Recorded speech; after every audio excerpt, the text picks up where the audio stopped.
அல்ஹம்துலில்லாஹி ரபில் ஆலமீன் வஃப்லு ஸலாத்தி வதம்மு தஸ்லீம் அலா நபியினா முஹம்மதின் வ ஆலிஹி வஸஹ்பிஹி வமன் தபிஅஹும் பி இஹ்சானின் இலா யௌமித்தீனி அம்மா பஅத். முத்தமிமத்துல் ஆஜ்ருமியா என்ற கிதாபினுடைய பாடத்தொடரில் இன்று அல் கலாம் வல் கலிமா ஆகிய இரண்டு விடயங்களை பற்றி பார்க்க இருக்கின்றோம். ஏற்கனவே நாங்கள் நஹு கலை என்றால் கலிமாக்களினுடைய இறுதிகளுடைய நிலை எப்படி இருக்கும் என்ற சில அடிப்படைகளை அறிவது என்று நாங்கள் ஏற்கனவே கற்றிருக்கின்றோம். ஒரு மொழியை பொறுத்தவரையிலே இரண்டு பிரதானமான அடிப்படைகள் இருக்கின்றன.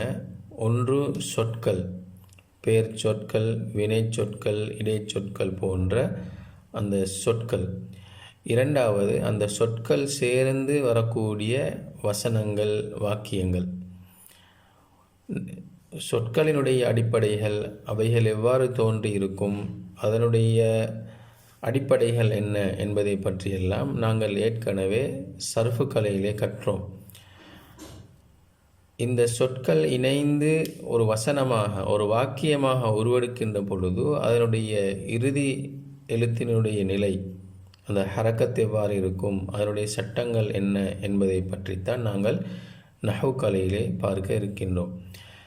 எனவே ஒரு கலிமாவினுடைய இறுதியிலே என்னென்ன விதமான ஹரக்கத்துகள், ஏராபுகள் இடம்பெறும் என்பதை கற்பதற்கு முன்னால் சொற்கள் பற்றிய சில விடயங்களையும், அந்த சொற்கள் சேர்ந்து உருவாகக்கூடிய அந்த வசனம், அந்த வாக்கியம் எவ்வாறானதாக இருக்க வேண்டும், அதனுடைய வரைவிலக்கணங்கள் என்ன என்பதை பற்றித்தான் ஒரு சில பாடங்களாக முஸன்னிஃப் ரஹிமஹுல்லா அவர்கள் கூறியிருக்கின்றார்கள். அந்த வகையிலே தான் முதலாக அல் கலாமு வல் கலிமா, கலாமை பற்றியும் கலிமாவை பற்றியும் கூறுகின்றார்கள்.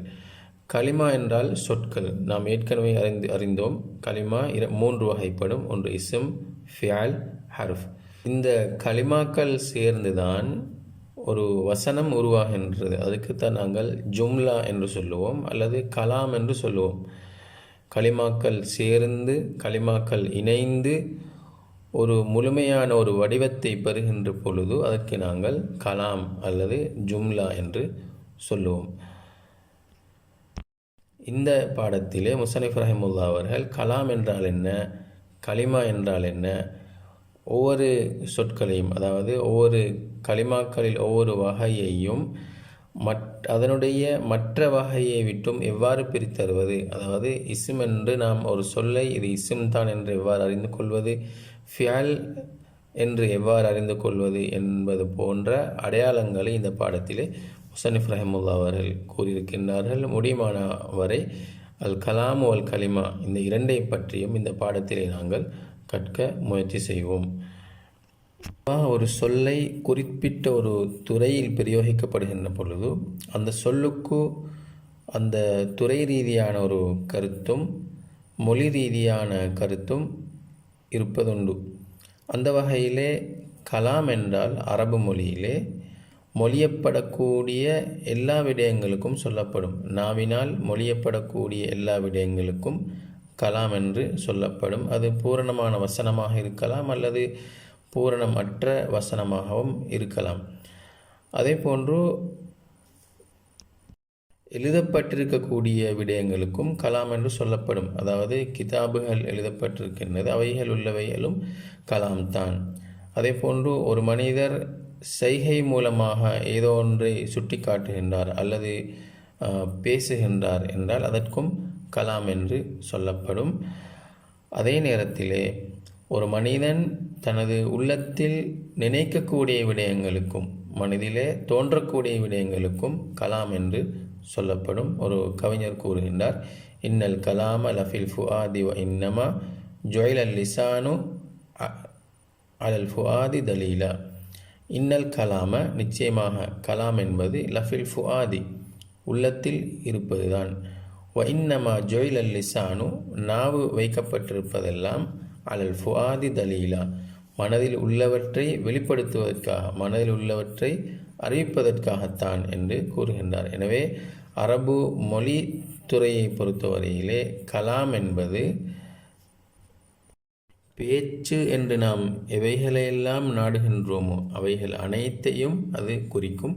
அது மனதில் தோன்றக்கூடியவைகளாக இருக்கலாம், அல்லது நாவினால் மொழியப்பட்டவைகளாக இருக்கலாம், அல்லது எழுதப்பட்டவைகளாகவோ சைக்கிணையாக சொல்லப்பட்டவைகளாகவோ இருக்கலாம். எதுவாக இருந்தாலும் எல்லாவற்றிற்கும் கலாம் என்று சொல்லப்படும். அடுத்ததாக நஹ்வு கலையிலே கலாம் என்பது 4 நிபந்தனைகளை பூர்த்தியாக்கி கொண்டவைகளுக்கு மாத்திரம்தான் கலாம் என்று சொல்லப்படும். முதலாவது நிபந்தனை அல்லஃப்லு, அதாவது மொழியப்பட்டதாக இருக்க வேண்டும். இந்த அல்லஃப்லு என்ற வார்த்தையும் கூட அரபு மொழித்துறையிலே லஃபல என்றால் தரஹ அல்லது ரமா எரிந்தான் என்ற கருத்தை கொண்டது. வாயிலிருந்து நாம் எரியக்கூடிய விடயங்களுக்கு பொதுவாக பிரயோகிக்கப்படுகின்றது. அது நாம் சாப்பிட்டு விட்டு வெளியேற்றக்கூடிய விடயங்களாக இருக்கலாம், அல்லது எமது நாவிலிருந்து வெளியாகக்கூடிய சொற்களாகவும் இருக்கலாம். அல்லாஹ் தஆலா அல் குர்ஆனிலே மா யல்ஃபிது மின் கௌலின் இல்லா லதைஹி ரகீபுன் அதீத் என்று அல்லாஹ் தஆலா கூறுகின்றான். நஹ்வு கலையை பொறுத்தவரையிலே அஸ்ஸௌத்துல் முஷ்தமிலு அலா பஅதுல் ஹுரூஃபில் ஹிஜாஇய்யதி, சில அரபு எழுத்துக்களை பொதிந்து கொண்ட ஒரு எழுத்து தொகுப்பு என்ற அடிப்படையிலே பாவிக்கப்படுகின்றது. எனவே முதலாவது நிபந்தனை அல்லஃப்லு, அது மொழியப்பட்டதாக இருக்க வேண்டும்.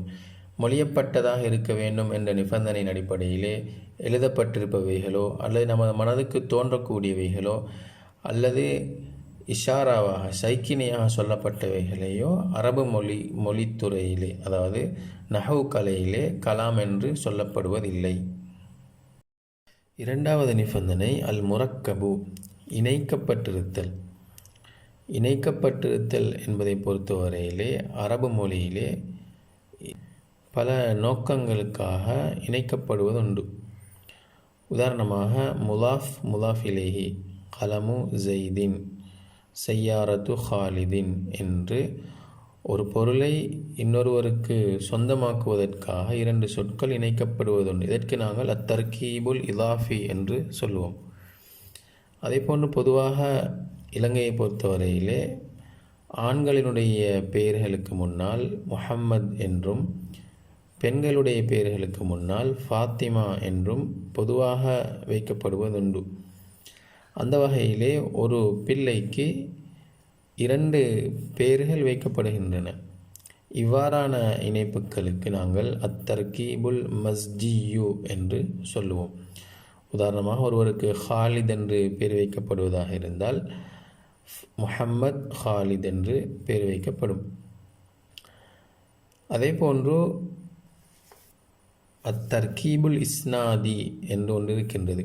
அதாவது ஒரு விடயத்தை ஒரு நபருக்கு நாங்கள் சேர்த்து வைப்பது. இது பொதுவாக ஜும்லா இஸ்மியா மற்றும் ஜும்லா ஃபியாலியாக்களிலே தான் வரும்.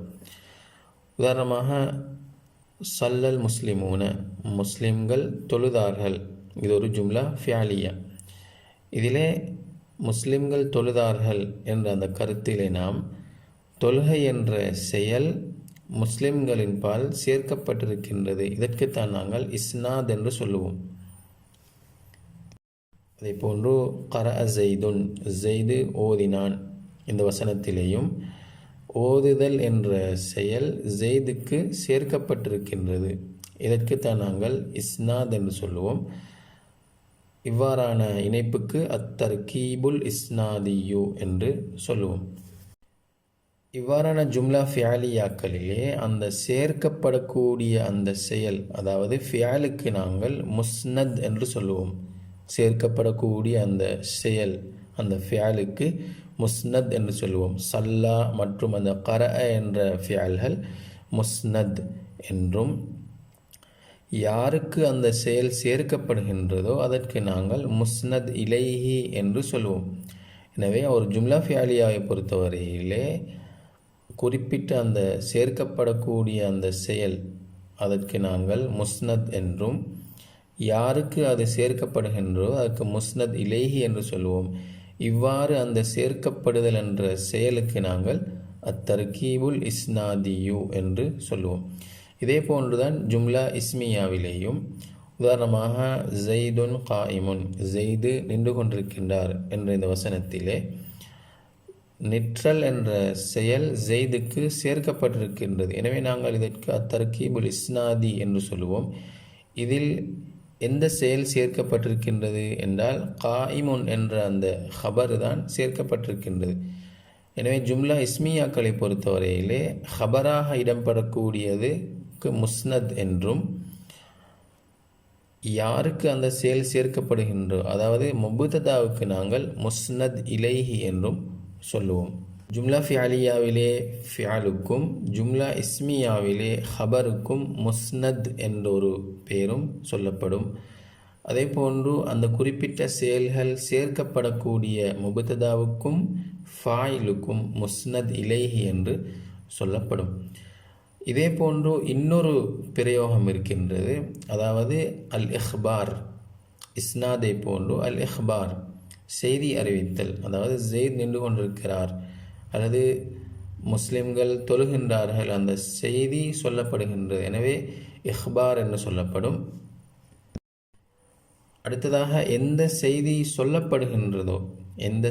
சொல்லப்படுகின்றதோ அதாவது ஜும்லா இஸ்மியாவிலே ஹபரும் ஜும்லா ஃபியாலியாவிலே ஃபியாலும், இந்த இரண்டுக்கும் முஹ்பர் என்றும், யார் அந்த செயலை செய்ததாக சொல்லப்படுகின்றதோ அதாவது முபுத்ததாவுக்கும் ஃபாயிலுக்கும் நாங்கள் முஹ்பர் அன்ஹு என்று சொல்லுவோம். இதை நாங்கள் பொதுவாக விளங்கிக் கொள்வோம். முதலாவது அல் இஸ்னாத், முஸ்னத், முஸ்னத் இலைஹி.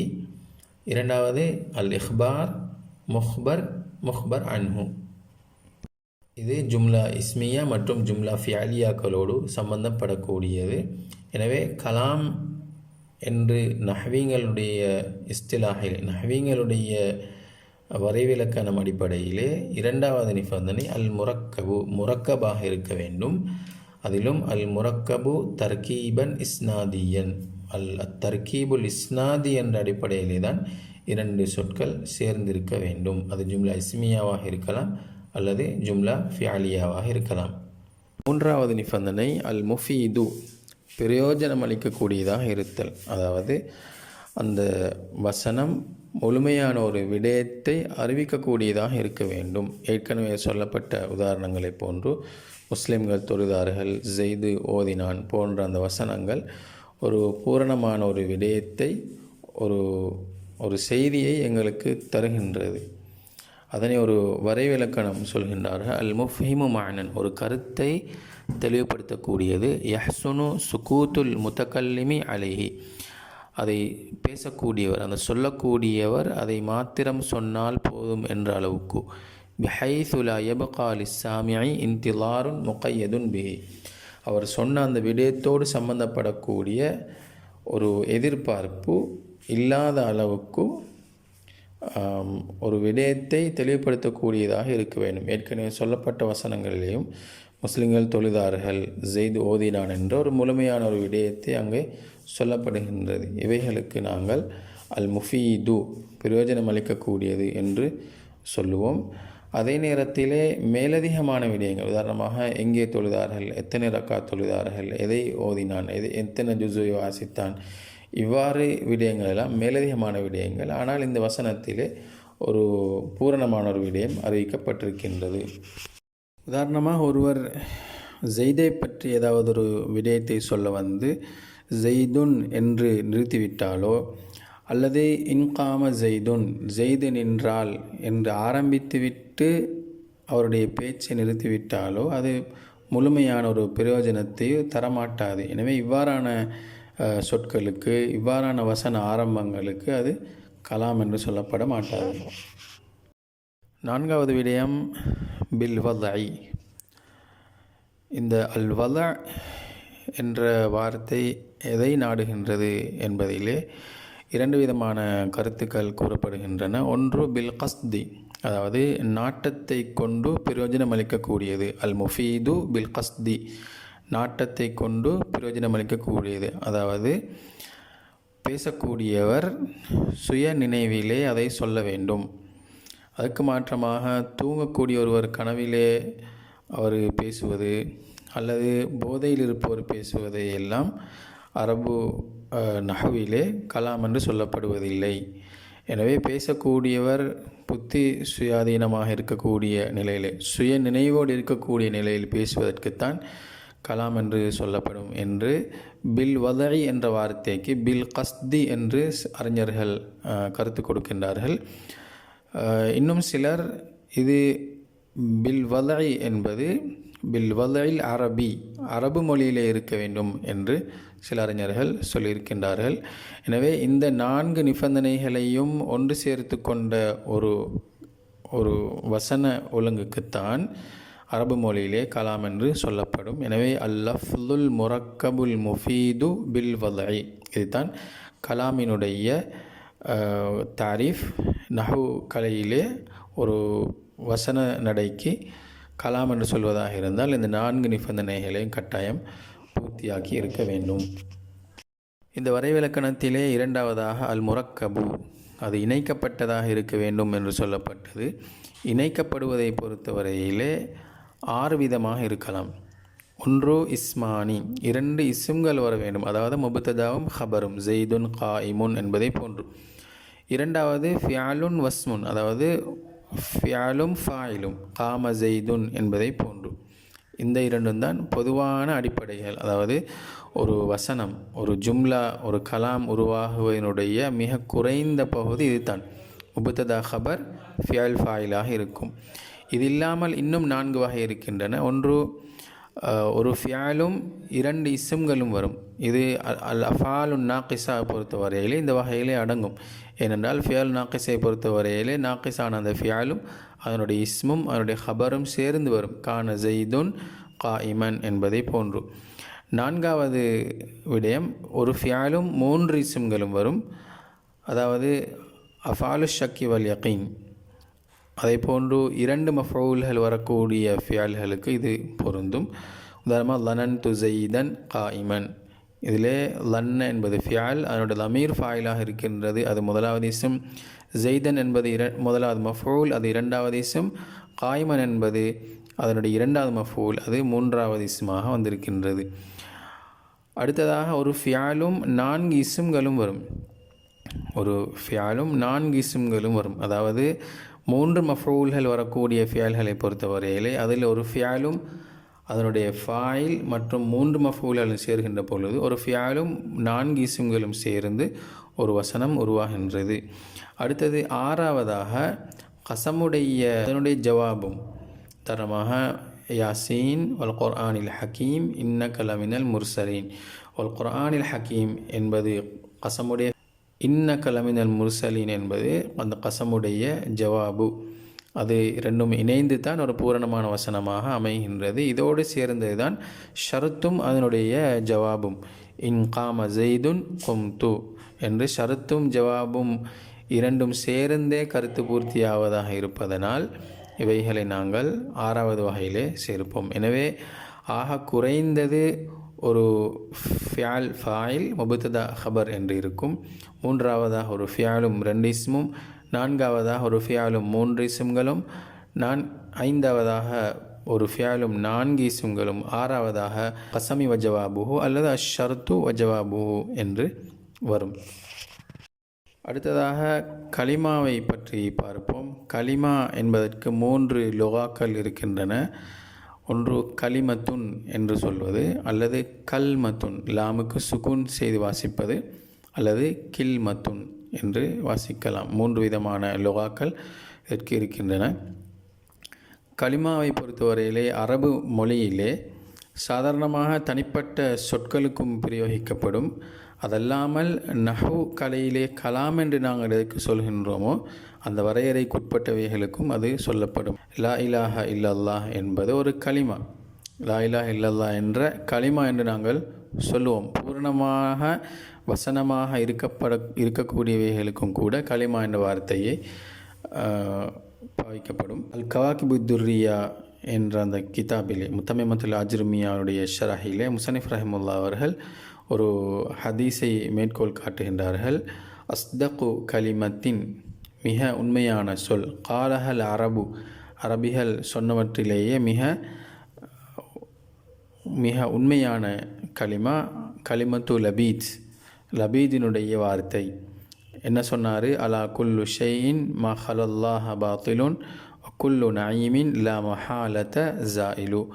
அலா குல்லு ஷைஇன், அறிந்து கொள்ளுங்கள், ஒவ்வொரு விடயங்களும், மா ஹலல்லாஹ், அல்லாஹவை தவிர எல்லா விடயங்களும், பாத்திலு, அது அழியக்கூடியது, வக்குல்லு நயீமின், எல்லா இன்பங்களும், லா மஹாலத்த, சந்தேகத்துக்கிடமின்றி, ஜாயிலு, அது நீங்கக்கூடியது தான், அழியக்கூடியது தான் என்று இந்த கவிதைக்கு நபி ஸல்லல்லாஹு அலைஹி வஸல்லம் அவர்கள் அஸ்தகு கலிமத்தின், கலிமா என்ற வார்த்தையை பிரயோகித்திருக்கின்றார். எனவே அரபு மொழியிலே கலிமா என்றது சாதாரணமாக தனிப்பட்ட சொற்களுக்கும் பிரயோகிக்கப்படும், வசனங்களாக அங்கீகரிக்கப்பட்டவைகளுக்கும் சொல்லப்படும்.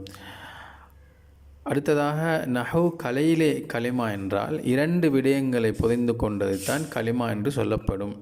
முதலாவது கவுலுன், அது கவுலாக இருக்க வேண்டும். கவுல் என்றால் அல்லஃப்லு தால்லு அலா மானன், ஏதோ ஒரு கருத்தை, ஒரு பிரயோஜனமான ஒரு கருத்தை அறிவிக்கக்கூடியதற்குத்தான் நாங்கள் கவுலுன் என்று சொல்லுவோம். உதாரணமாக ஜெய்துன், ஹாலிதுன், பக்ருன் போன்ற சொற்கள் ஒரு கருத்தை அறிவிக்கக்கூடியது. ஒருவேளை இதை நாங்கள் மாற்றி சொல்லுவோமாக இருந்தால், தெய்சுன் அல்லது பக்ருனை மாற்றி ஒரு எழுத்துக்களை முற்படுத்தி பிற்படுத்தி ஒரு சொல்லுவோமாக இருந்தால் அது எந்த ஒரு கருத்தும் இல்லாமலானதாக இருக்கும். அதற்கு நாங்கள் கவுலுன் என்று சொல்வதும் இல்லை, அது கலிமாவாக இருக்கவும் மாட்டாது. இரண்டாவது முஃப்ரதுன், தனிப்பட்ட சொல்லாக இருக்க வேண்டும். இன்னொன்றுடன் இலாஃபத் என்ற அடிப்படையிலேயோ தர்கீப் மஸ்ஜி என்ற அடிப்படையிலேயோ சேராமல் தனிப்பட்ட ஒரு சொல்லாக இருக்க வேண்டும். அதுக்கு ஒரு வரைவிலக்கணம் சொல்கின்றார்கள். மாலா யதுல்லு ஜுஸ்உஹு, அந்த சொல்லினுடைய ஒரு பகுதி, அலா ஜுஸ்இ மானாஹு, அதனுடைய கருத்தின் ஒரு பகுதியை அறிவிக்காததாக இருக்க வேண்டும். உதாரணமாக ரஜுலுன் என்ற சொல், அதுக்கு நாங்கள் அதனுடைய கருத்து மனிதன் என்று சொல்லுவோம். இப்போ இந்த ரஜுலுன் என்ற வார்த்தையை எங்களுக்கு 2ஆக அல்லது 3ஆக பிரிக்க முடியாது. அதாவது பிரித்து அதனுடைய கருத்தை இந்த சொல்லுக்கு இதுதான் கருத்து, இந்த சொல்லுக்கு இதுதான் கருத்துன்னு சொல்ல முடியாது. ரஜுலுன் என்ற வார்த்தையை நாங்கள் ராவை வேறையாகவும் ஜீம்லாம் வேறையாகவும் பிரித்து, மனிதன் ரா என்பது மணி என குறிக்கும், ஜுல் என்பது தன் என்பதை குறிக்கும், அப்படி எங்களுக்கு பிரித்து சொல்ல முடியாது. இப்படி ஒரு அந்த சொல்லை பிரிக்க முடியாத அளவுக்கு இருக்க வேண்டும். உதாரணமாக அப்துல்லா என்ற சொல்லை நாங்கள் எடுத்துக்கொண்டால் அல்லாஹ்வின் அடிமை, அது ஒரு சொல் தான்.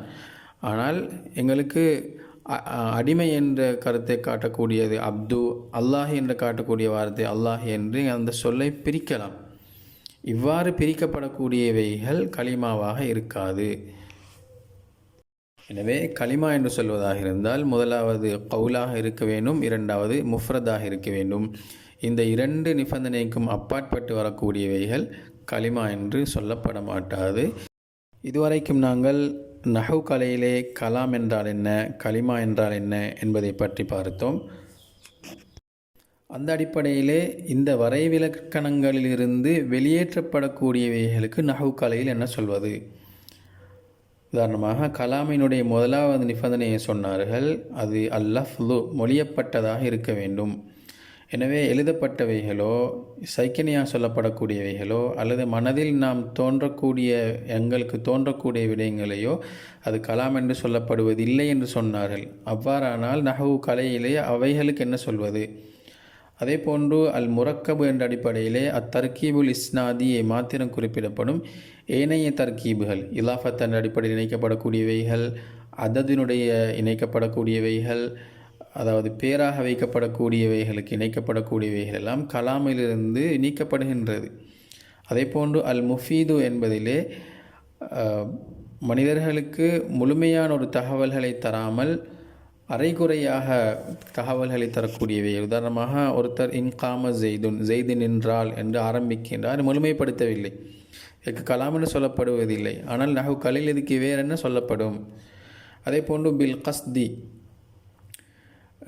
சுய நினைவோடு, சொல்லப்படக்கூடியவைகள் தூங்கக்கூடிய நிலையிலேயோ அல்லது போதையிலே சொல்லப்படக்கூடியவைகளுக்கு கலாம் என்று சொல்லப்படுவதில்லை என்றார்கள். அவ்வாறான நஹு கலையில் அதுக்கு என்ன சொல்வது? அதே போன்று கலிமாவினுடைய நிபந்தனைகளிலும் கூட அது முஃப்ரதாக இருக்க வேண்டும், தனிப்பட்ட ஒரு சொல்லாக இருக்க வேண்டும், இணைக்கப்பட்டதாக இருக்கக்கூடாது என்று சொன்னார்கள். எனவே அப்துல்லா, குலாமு ஜெய்தின், அஹத் ஆஷர போன்று இணைக்கப்படக்கூடியவைகளுக்கு அரபியில் என்ன சொல்வது என்றால் அதற்கு வேறு 2 சொற்கள் இருக்கின்றன. கலாம் கலிமாவை தாண்டி வேறு 2 சொற்கள் இருக்கின்றன. அதிலே முதலாவது கலிமுன் என்ற வார்த்தை.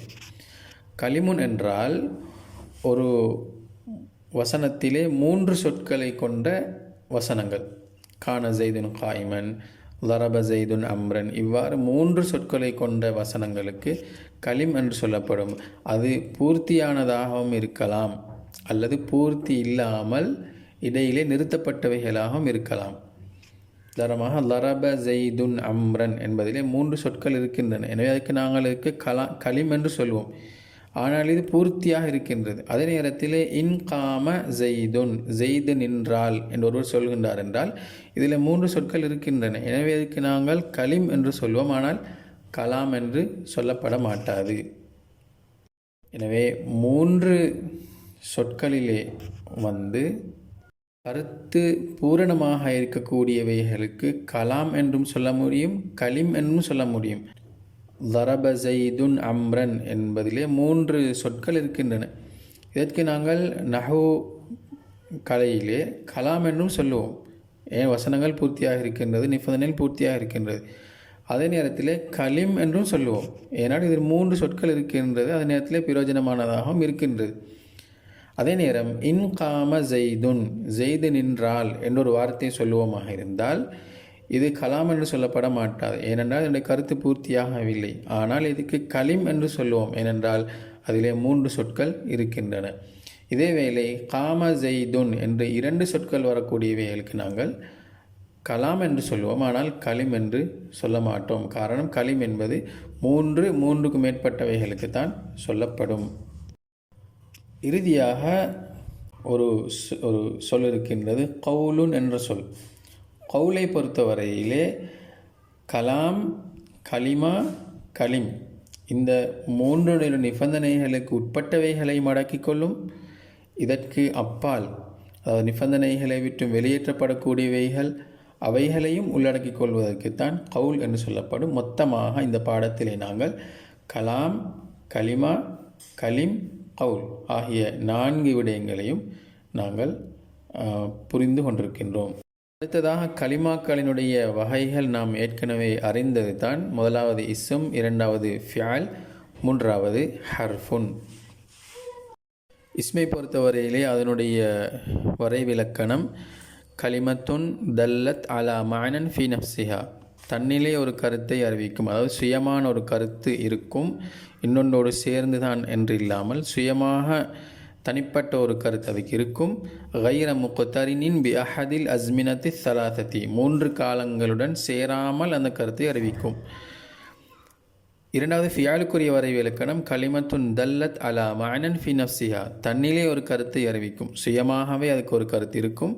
வக்தரனத் பி அஹதில் அஸ்மினத்தி சலாசத்தி, அதே நேரம் 3 காலங்களில் ஏதாவது ஒன்றுடன் இணைந்ததாக இருக்கும். அந்த 3 காலங்களும் என்ன? வஹி அல் ஹாலு வல் இஸ்திக்பாலு வல் மாதி.